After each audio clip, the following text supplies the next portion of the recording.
Okey, kepada anda yang baru saja bersama-sama dengan kami, Assalamualaikum warahmatullahi wabarakatuh. Salam hormat. Nama saya Syed Muhammad Raizat, Syed Muhammad Nur ataupun dipanggil Merah Bintang 4. Bang, tahu tak kenapa Merah Bintang 4?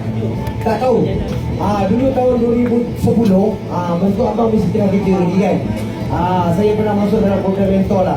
Pada saya kat TV3 tu, tunjuk ajarku Sifu. Saya menggunakan nickname Merah masa tu, kepala botak. Ingat lagi tak? Nyanyi lagu Perwarna dengan Langit dan Bumi. Ingat? Tak ingat kan? Tengok dekat YouTube jadi untuk hari ni saya datang bukannya nak menyanyi, tapi untuk membawakan promosi-promosi bersempena dengan Hari Raya Aidilfitri. Jadi diucapkan sebelum itu selamat berpuasa kepada seluruh muslimin dan muslimat. Jadi kalau anda belum lagi bersama-sama dengan Al-Faruq, inilah waktu, inilah masa dan harinya untuk anda merealisasikan pembelian untuk anak, untuk isteri-isteri, isteri-isteri pula, untuk isteri, macam ramai isteri-isteri pula, untuk isteri anda, kepada anak-anak anda baru betul, kan? Kita ada macam-macam jenis baju. Yang ini kalau boleh tengok dekat patung ni, kita ada baju kurung. Yang ini ada kebarung. Yang sana ada jubah. Dekat tingkat 2 ni abaya. Dekat sini ada abaya. Yang berwarna ada, yang hitam pun ada. Dengan harga yang relevan. Harga yang relevan ya. Al-Faruq merupakan satu butik yang membawakan pakaian-pakaian dengan tradisi yang terkini. Pakaian yang elegan, pakaian yang berkualiti. Kami menitik beratkan berkenaan dengan kualiti lah. Kalau kita tengok dekat setiap sudut jahitan baju yang ada dekat sini, semuanya berkualiti. Baiklah, tanpa membuang masa lagi, kita akan bersama dengan Ali Khan. Okey Ali, come on Ali. Kita punya super model hari ni. Okey, puan-puan semua boleh duduk kat sini kejap. Tengok, saya nak menunjukkan Ali Khan, come on. Baju yang dipakai, tapi sokong tak ada apa, boleh. Ali Khan ni sebenarnya anak bos. Okey, nama Al-Faruq tu nama bapak dia tau. Ini anak dia, handsome kan. Ini lah anak bos. Siapa yang dapat tackle dia, boleh lah nak jadi menantu bos. Boleh Ali, Assalamualaikum. Abang dia panggil abang, cakap promote bang. Kita promote dia sekali ya. Ali singgah lagi ni ya. Umur dia cukup muda tuan-tuan puan. Nak tahu kenalan dengan dia sendiri.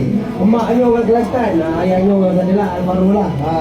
Okey, macam Ali pakai hari ni, ini saya nak tanya akak, ini baju Melayu apa kak? Betul, baju Melayu Johor. Baju Melayu Johor ni dikenali dengan baju Melayu Teluk Belanga. Jangan nak ambil senduk cedok pula bubuh air bukan Belanga tu, ke Kuala Teluk Belanga. Nampak tak kemas tak? Kalau akak tengok kemas kan? Mungkin cutting dia pun kemas. Kalau saya dekat sini je tak kemas. Kalau saya dah mungkin kat sini je tak kemas.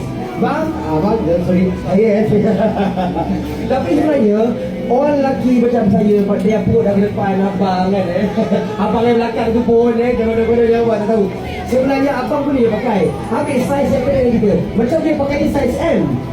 Kualiti dia abang main tu. Dia tu dekat-dekat sikit bagi abang. Ini tu, tengok kualiti dia. Walaupun dia hitam, tapi mula-mula saya datang tadi, saya dapat salah eksklusif dia. Okey, abang jap telefon dulu. Ni waktu dengan ada, dia sangat selesa lah.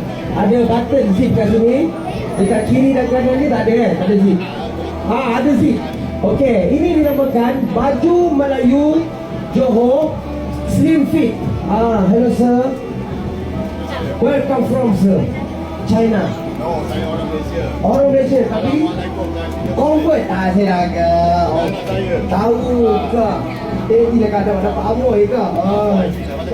Kan? Anang saya. Cakap anang saya.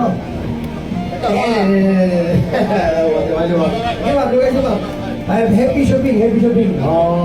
Okay. So kalau kita tengok dia cutting dia tu, cutting slim fit tau. Alamak dah. Cutting slim fit. Akak kalau nak tengok dia cutting slim fit kak. Tu pasal cutting slim fit ni, tu pasal dia buat design dia. Sebelah sini ada zip supaya kita buka senang, betul tak? Okey. Harga dia pun murah, RM99 sahaja. Jadi anda boleh cari dekat level P1. Okey Ali, thank you. Nanti kita jumpa lagi. Jangan malu. Okey Ali. Anak bos ada sini. Siapa dah minta murah, tackle lah dia. Okey, teman-teman yang sedang menonton juga ucapan terima kasih. Jangan lupa datang ke Alfaro, mana-mana cawangan pun anda boleh datang berkunjung dengan tawaran harga yang sangat-sangat mampu pilih, harga-harga yang relevan, harga-harga yang terbaru. Tentulah pakaiannya pun baru ya. Untuk pakaian-pakaian lama kami dah hantar pulang dah. Tentu yang terbaik. Inilah dia Alfaro Bandar Baru Panggil.